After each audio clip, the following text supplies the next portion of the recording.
मित्रो नमस्ते. बळीरामजी घोगे शेलसुरा. मित्रो असे बरेच काही खूप काही मी शिकलेले पाहिलेत आणि सगळे कशाच्या मागे आहेत, सगळं नोकरीच्या. मात्र हे काही सगळं नशिबान घ्यावं लागतं. आता बरेच काय आमच्या वर्गामध्ये सुद्धा होते, काही शिकलेले होते, काही येडे होते, असे सगळ्या प्रकारचे लोक असतात. जे काही हुशार होते ते आज मिस्त्रीच्या हाताखाली काम करतात आणि जे काही असे अल्पट येडसर होते त्यांना आज नोकऱ्या आहेत. हे नोकऱ्या हे ज्याचं त्याचा नशीब आहे मित्र, त्याला आपण तर काही म्हणू शकत नाही. मात्र असं करते वेळेस मित्र एकदा अशीच एक मुलगी शाळेत जात असताना मी मला, अरे तो हे बी काम शिक जा, हे करता करता काम बी शिक जा. ती म्हणे मला काम करायची गरज नाही. मला का नाही म्हणे, मला नोकरी लागणार आहे म्हणे, मी नोकरी लागल्या नवराच लग्नच करणार नाही. मी म्हणलं नोकरी लागलीच, अरे लग्नाचं काय म्हण नाही म्हणे, एकतर शिक्षणदार नोकरीवाला नवरा करेल म्हणे.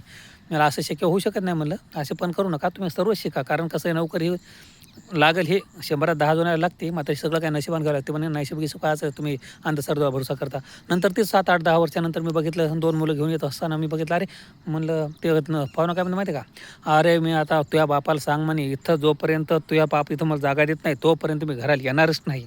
हां, मला असं कसं, अहो ते टोटल बेवडं भेटलं, नशीबच बेवडंच. काय करता नशिबान कोणी आपण पण करणं आहे ना.